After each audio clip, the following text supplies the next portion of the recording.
Every year, millions of travelers use airlines to deliver them to their destinations. Flight is the best value and most convenient means of long-distance transportation in the world. Passengers book their flights in the belief that the industry cares about the customer, spending vast sums of money on research and technology to make their services safe. Statistically, they're assured flying is safer than crossing the road. But year in, year out, there are incidents that challenge this accepted wisdom. And all too often, the glossy corporate images are replaced with those of terrible destruction.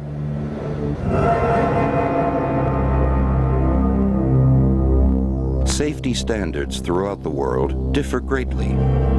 For flights in or out of the U.S., the FAA expects airlines to meet minimum safety requirements. But some don't. And once you're away from the FAA's jurisdiction, all bets are off. You may be flying on planes that have been banned from American skies. And in most cases, no one, not the airline, charter company, travel agency, or tour company, is obligated to inform you.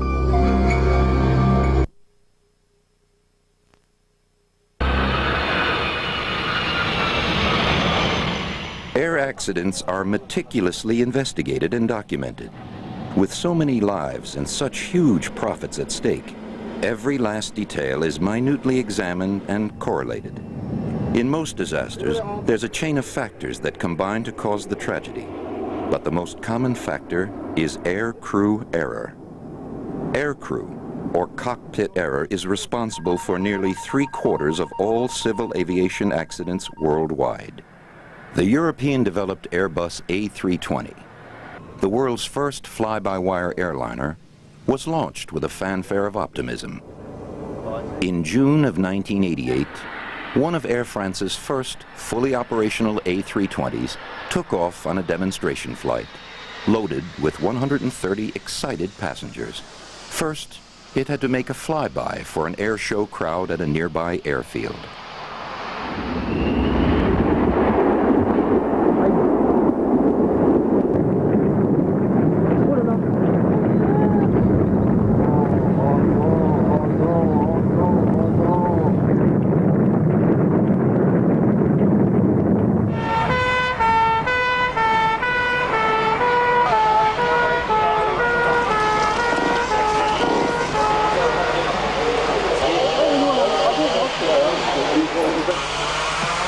Initially, the onboard computer systems were blamed for the disaster, which claimed 3 lives. But investigators found nothing wrong with the plane, and a commission of inquiry accused the pilot of cowboy-like behavior for pushing the plane beyond its limits. The pilot had failed to judge his height correctly, and despite frantically applying full throttle, the aircraft couldn't regain altitude. A French court convicted the pilot of manslaughter. The pilot of this chipmunk stunt plane misjudged the arc of his dive during a display in New Zealand.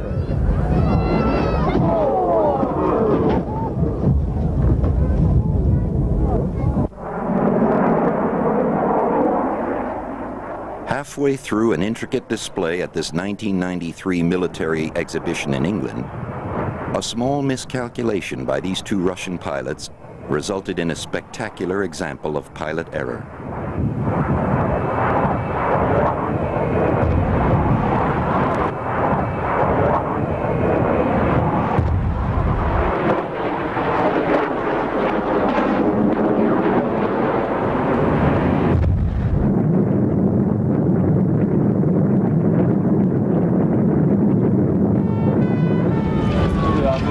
Pilots had 15 seconds to eject safely and avoid certain death.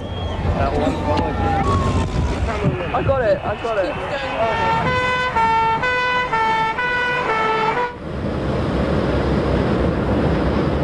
One of the most common types of air accidents is known as controlled flight into terrain, which effectively means crashing into obstacles that the crew did not realize were there. In fact, a passenger is 20 times more likely to be involved in this type of accident than a mid-air collision. Inevitably, controlled flight into terrain almost always involves an element of crew error.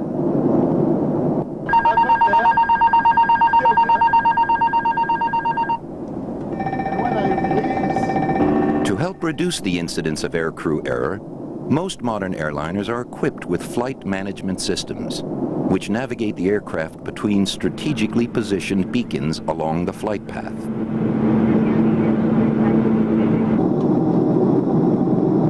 FMS is particularly useful during long-distance night flights. However, FMS depends on accurate input from the flight crew. A manual change of course or altitude, not input by the crew, can result in the FMS obediently realigning the aircraft toward the next beacon, regardless of obstacles like mountain ranges.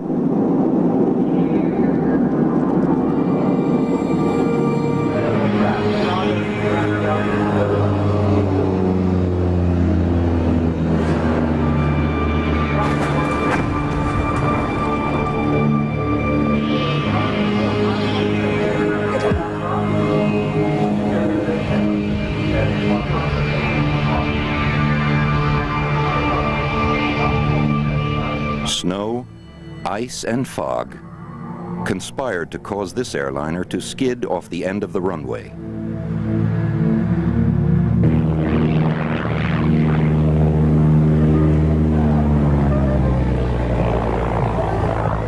Flat light and glare from the snow were factors in this accident.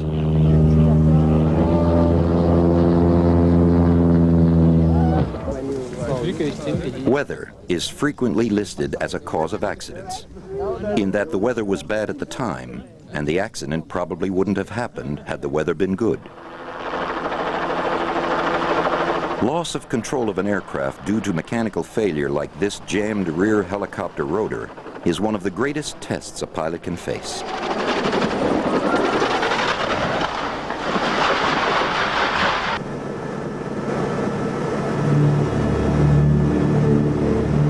As investigators picked through the debris of United Airlines Flight 232 at Sioux City Airport in July 1989, it was difficult to believe that anyone could have survived.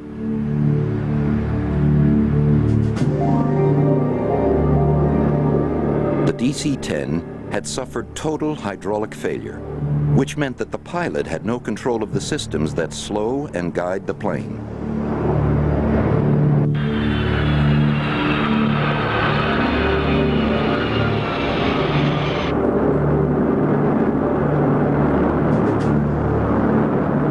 It hit the runway at 200 miles an hour. Yet amazingly, some passengers walked away from the wreckage unharmed.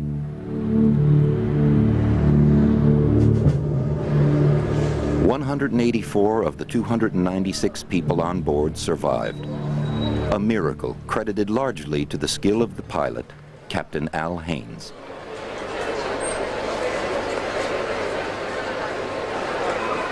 Engine failure caused the hydraulic system damage, but Captain Haynes stayed remarkably calm as he brought the stricken aircraft in.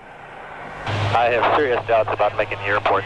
Have you got someplace near there that we might be able to ditch? Unless you get control of this airplane, we're going to put it down wherever it happens to be. 360 at 11, you're cleared to land on any runway. You want to be particular and make it a runway.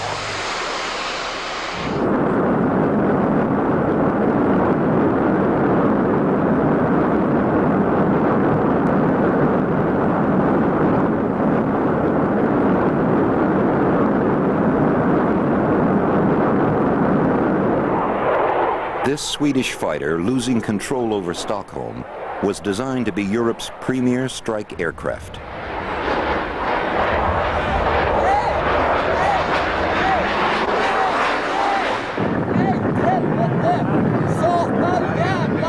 It narrowly missed the crowd gathered to watch its launch.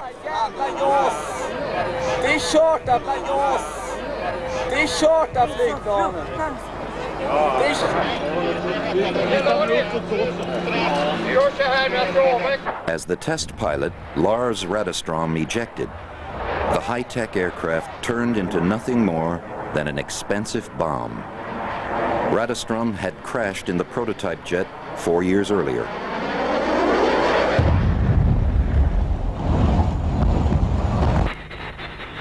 Engine failure, as in this Turkish Airbus, which plunged 20,000 feet over central Paris, is a common accident cause.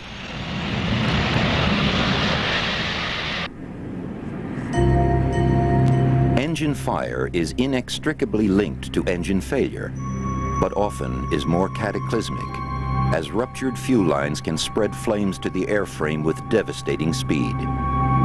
Fire was a major factor in the world's worst air disaster, in Tenerife in 1977, in which 583 people died after two 747s collided on the runway.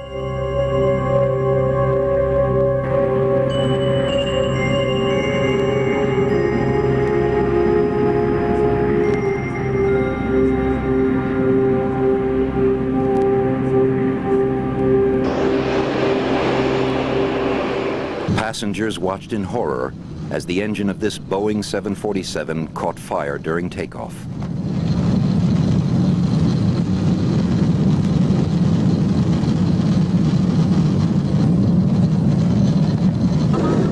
The pilot shut down the engine and jettisoned the fuel, a necessary safety precaution that carried the risk of reignition.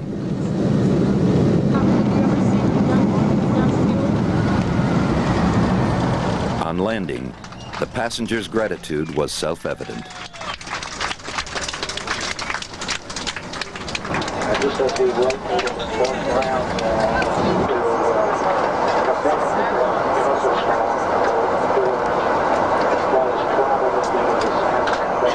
In an aging world fleet, the chances of structural failure will inevitably continue to rise as time passes. Experts said that it was 50-1 against the pilot managing to land this Boeing 737 after the roof blew off on approach in Hawaii in 1988. The stewardess was sucked out of the 20-year-old jet, but luckily all the passengers were wearing seat belts at the time of the structural failure in preparation for landing. Once again, it was the skill of the pilot that prevented a terrifying ordeal from becoming a catastrophe, and survivors were quick to thank him. On many airlines, chances are nearly 50-50 you'll fly on vintage planes that took their maiden voyages no later than the Carter administration. All major U.S. carriers have planes in their fleet that are more than 25 years old. Airliners' airframes are like balloons, expanding and contracting every time they take off and land. The stresses they're put under are huge. This jumbo's cargo door ripped free just after takeoff.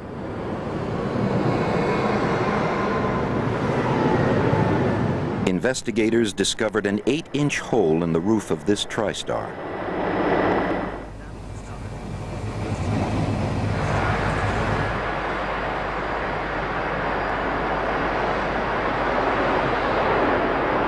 Age may have played a factor in the crash of TWA Flight 800 off of Long Island in July of 1996.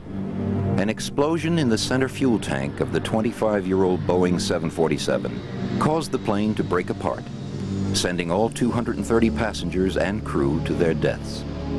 Although the exact cause of the explosion may never be known, investigators suspect that an electrical problem ignited fuel and air fumes in the center fuel tank. At first, the investigation focused on the possibility that a bomb or a missile caused the 25-year-old jumbo jet to explode in midair. But those possibilities have been ruled out. One NTSB official suggested that damaged wires and corrosion of a fuel probe could have caused the fuel tank to explode, but also admitted that many of the other potential ignition sources may also be age-related.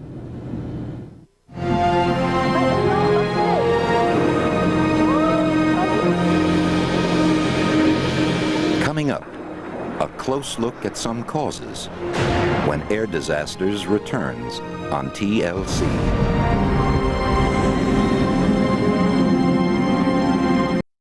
Aviation Authority publishes an annual safety review that records the numbers and causes of accidents worldwide over the previous 12 months. In 1997 alone, there were 54 fatal airline accidents worldwide, an average of more than one a week. 1,190 passengers lost their lives. Surprisingly, given the commonly held view that non-scheduled or charter flights are somehow less safe than scheduled, both categories suffered nearly the same number of fatal disasters. With aircrew error featuring in 3/4 of all fatal accidents, it's easy to lay the blame at the pilot and cabin crew's feet. But rarely is it the only factor. Modern aircraft and their associated systems have become increasingly complex. Training, especially in underdeveloped countries, can barely keep up with rapid developments in the industry.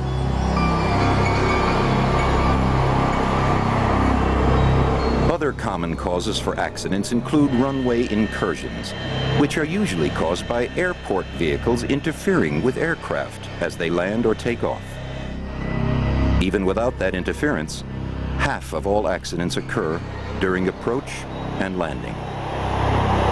The list of less common factors that can contribute to an air disaster is virtually limitless. These include running out of fuel and mid-air collisions. Ground crews can contribute to a disaster through operations errors.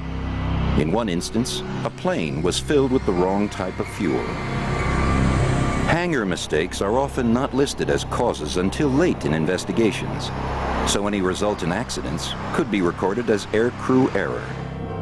Also, low-budget airlines with poorer standards may allow crews to fly with safety defects that others would ground aircraft for.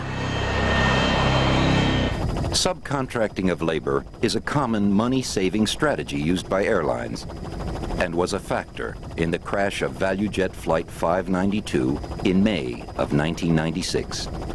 The DC-9 crashed, nose first, at more than 500 miles per hour into the swampy Everglades, killing all 110 people on board. The NTSB concluded that the crash was caused by a fire in the cargo hold, fueled by oxygen-generating canisters, which had been improperly handled and labeled by the low-cost airline's maintenance contractor. System failure figures highly in the list of key accident causes. The pilot of this Boeing 737 knew that he had to bring the plane in with one set of wheels folded uselessly beneath him.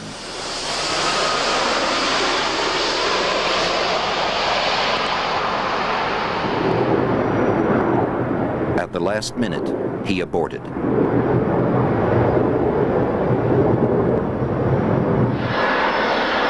Four attempts later, bringing the plane in within feet of the perimeter fence, he finally touched down.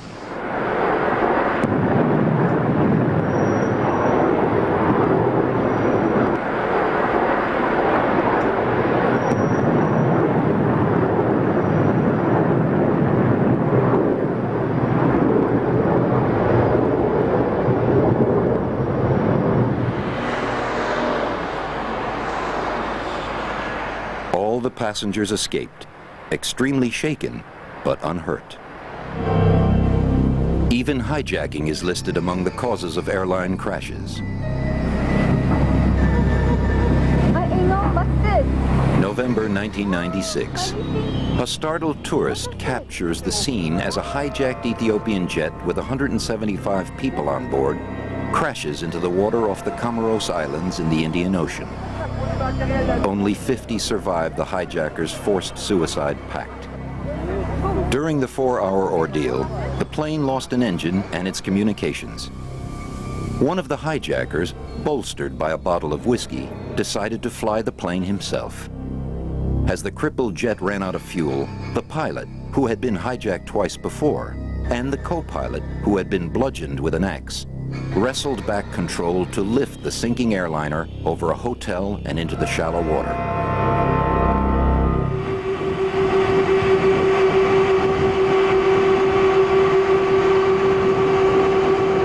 difference in safety standards between the best and the worst regions of the world is common knowledge in the air industry.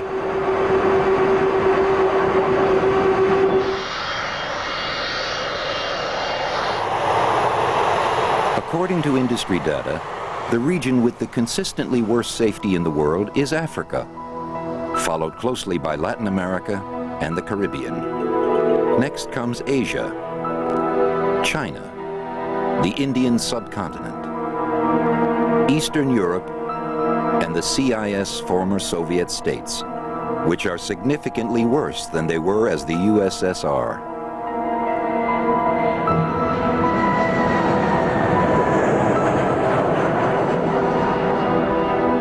The safest regions are Western Europe, North America, the Middle East, and Australasia, which boasts one of the safest airlines in the world, Qantas, which has never had an accident. The disparity between the least and the most safe is massive. You are 16 times more likely to die on a domestic African flight than on an American one. Latin America is only half as bad as Africa, but nearly twice as dangerous as Southeast Asia. In fact, third world nations operate only 12% of the world's fleet, but record an accident rate that is 10 times that of developed countries. The FAA provides some help with a program that ranks foreign governments' oversight of their airlines, but only if they fly into the US. Alarmingly, initial assessments revealed 2/3 of the countries did not meet international safety standards. But the FAA program covers barely half of the nearly 200 countries that conduct international flights.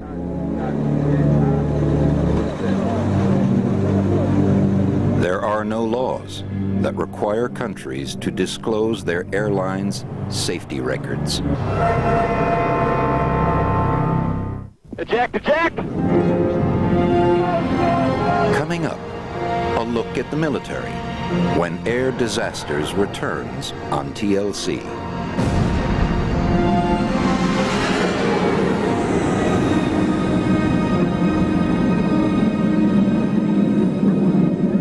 Travelers would assume that the airline their travel agents booked them on will be the airline carrying them to their destination. But this is not always the case. Increasingly, package tour operators and airlines around the world are wet leasing foreign registered aircraft to supplement their fleets during peak flying times. In most cases, they are not obliged to tell tourists where these aircraft are from. Empty life vests and debris were all that was left after a jet carrying 189 people from the Caribbean to Germany crashed into shark-infested waters off the Dominican Republic in 1996. Many of the passengers who were scheduled to fly on a Dominican Republic airline would have been surprised to learn that the flight was actually owned and operated by a Turkish charter carrier. The crash was attributed to mistakes made by the overworked Turkish crew. Investigators could find almost nothing recognizable on this Colombian mountainside, where a Boeing 727 with 53 passengers and crew crashed in April of 1998. Although officially listed as an Air France flight, the 26-year-old plane was actually owned and operated by TAME, a commercial division of the Ecuadorian Air Force. The crash, which was the airline's 12th since 1971, has again raised the question of how to ensure the safety of flights conducted under agreements between airlines from different countries. The information regarding the ownership, maintenance, and operation of many aircraft is not readily offered by airlines, creating a lack of protection that is unique. Surely, when you place the lives of your loved ones in the hands of an airline, you should have this important information available to you. The implications of not knowing could be grave indeed.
The military has always been at the forefront of cutting-edge aviation technology.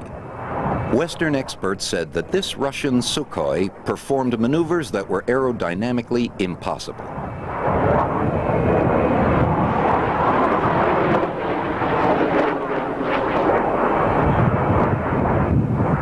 But despite the huge defense budget supporting military fleets, they're no more exempt from the principal causes of accidents than their civil counterparts.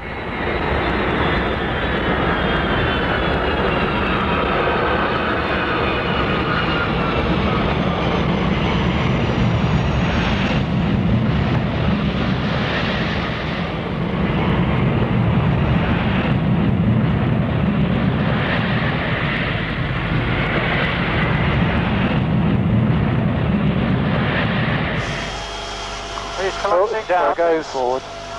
Jumping coaches. There it goes. Yep. He's got it. He's got the cable and Yeah. he's just going off the runway now. And the undercarriage has collapsed. Yeah. They're still inside. Bloody hell, I'd have been out of running by now. Canopy's open. Yeah. Okay, now. We're just orbit. Wave off power. Raise your gear. Raise your gear. Power. Eject, eject! Who's playing guard?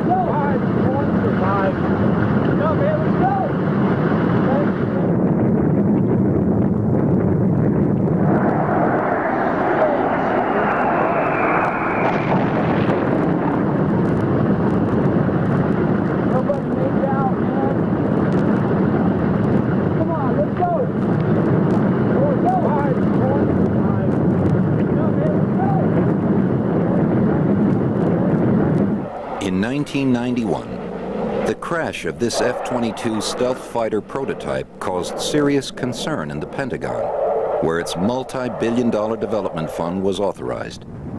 It's now in service. So is this Swedish fighter, which was almost scrapped after this prototype crashed.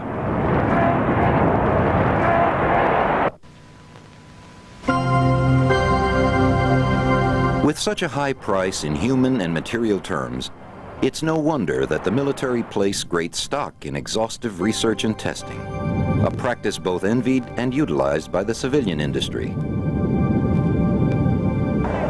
This test shows what happens when aviation fuel is released into a stream of air and ignited.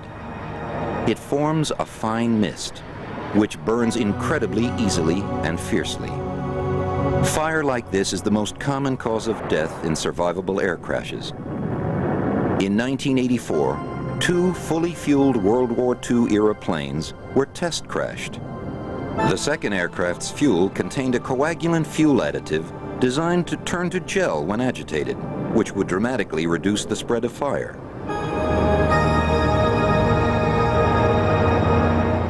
This persuaded authorities to conduct a full-scale test by crashing a remote-controlled Boeing 720 whose fuel tanks contained the new fuel additive. The test would cost $11 million.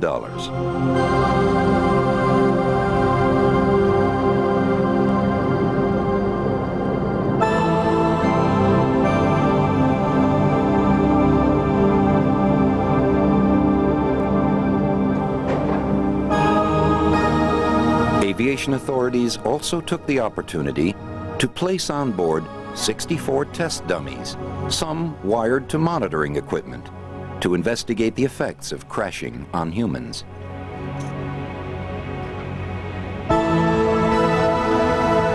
The test would dictate whether the industry would commit itself to spending billions worldwide making the additive mandatory. Such a commitment required conclusive test results. So it was with great expectations that the Boeing took off from Edwards Air Force Base in California.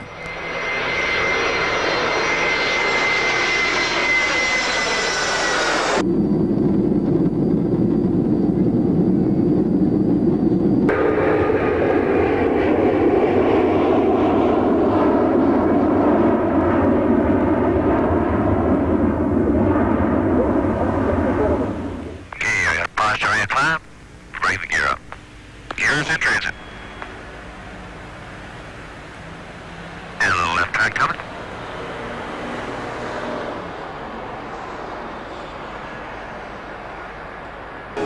Surprising.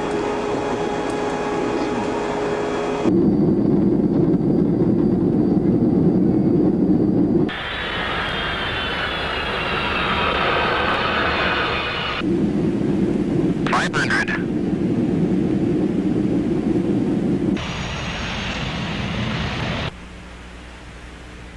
100.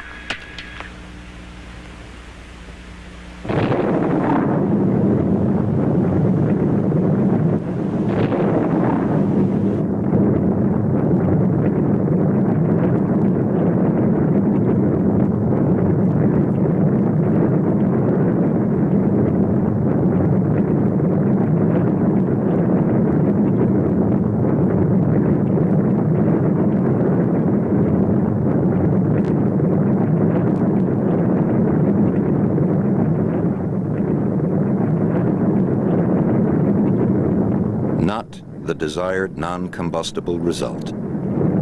Everything, including the test dummies, was incinerated.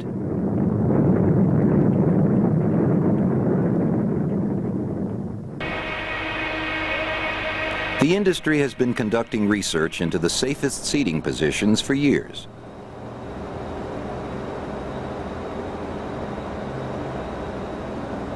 The head and lower legs hitting the seat in front cause most injuries.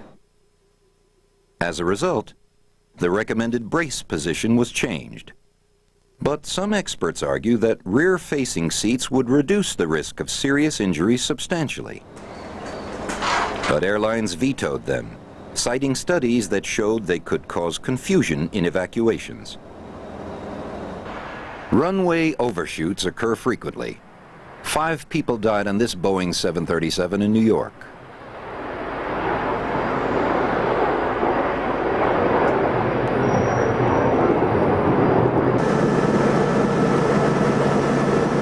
All airports are required to have a 1,000-yard skirt to accommodate them, but that is often not enough. This porous concrete bed was developed to slow aircraft down.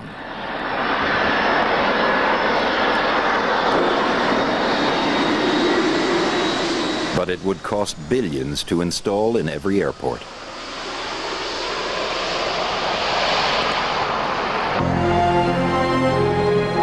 Next, the thrill and danger of air shows. When Air Disasters returns on TLC.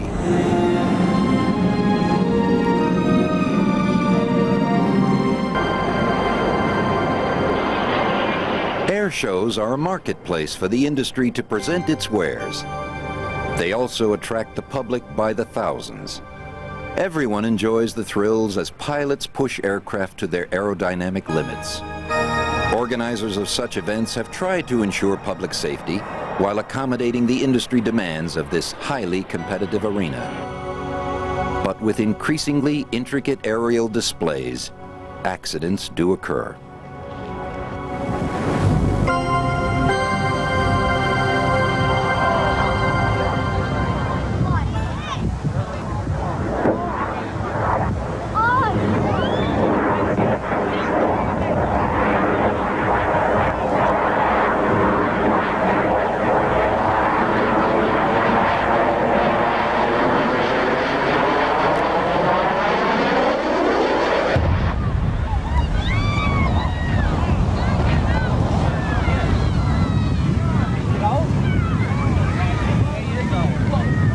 This pilot ejected, and the plane crashed onto the empty airfield. But at this display in Japan, the airfield was much smaller.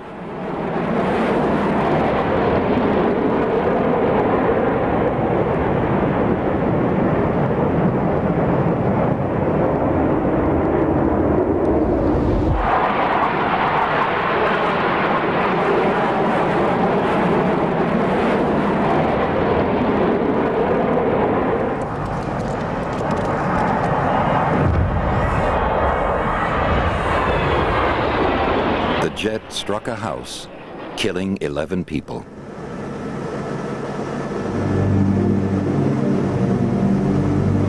Yet, risky maneuvers continue.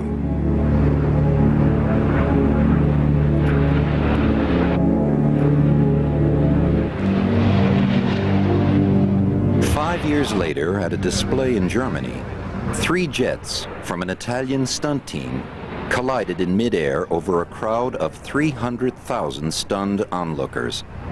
The pierced heart was among the most dangerous maneuvers ever attempted.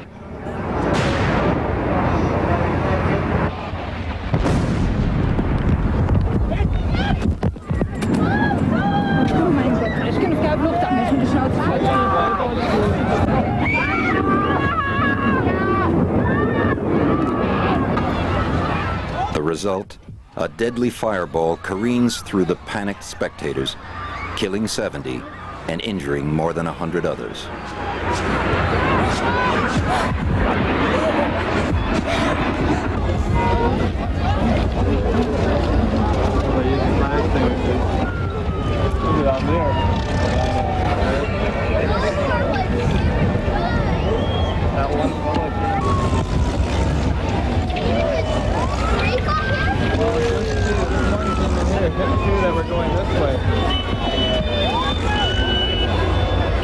Authorities finally took action, and the most dangerous maneuvers were banned. A year later, at the Paris Air Show, a MiG-29A Fulcrum fighter, performing a routine, lost engine power and slid into a dive.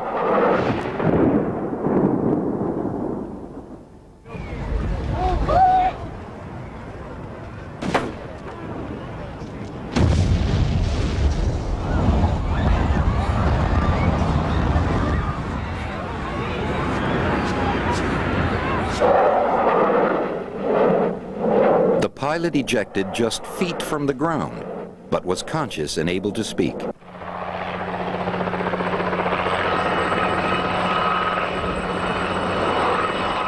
Year after year, accidents occur with a chilling similarity.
This crash into Lake Ontario happened in 1991, 4 years before a similar tragic accident in almost precisely the same spot.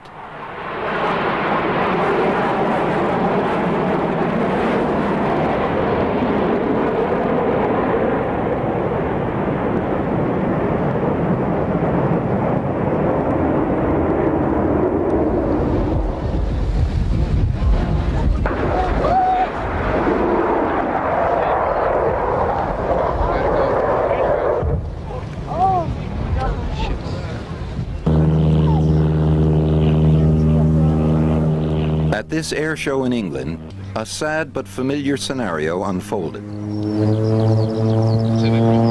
Providing very high fuel economy here.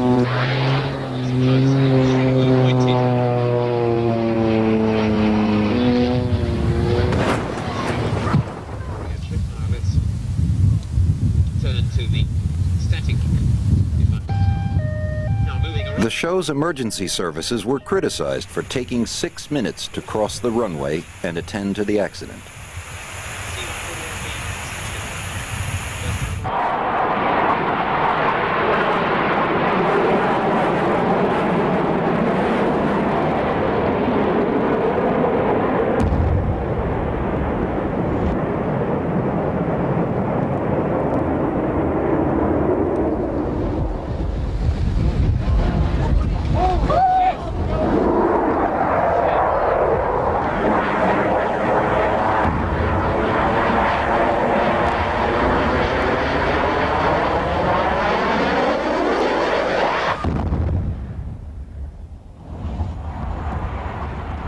Danger looms large as pilots continue to push the limits of their aircraft. When we return, some revealing statistics. The air transport industry is huge, and it's constantly expanding. In the last 10 years, the world commercial fleet has grown by nearly 50%. Over 9,000 new aircraft have taken to the skies, and departures have increased at such a staggering rate that the 28,000 aircraft in the world fleet now make over 15 million flights a year, with an average of 150 passengers a flight. Payloads are measured in billions of tons. But by the industry's own admission, if safety does not improve, accidents will continue to increase in direct proportion to this expansion. Growing industry, growing risk.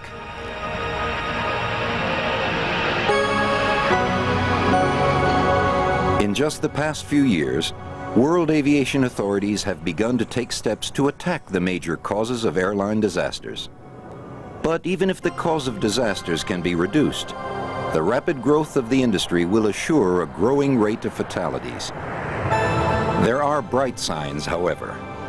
For the first time in history, the International Civil Aviation Authority will begin to audit countries for deficiencies in their aviation systems.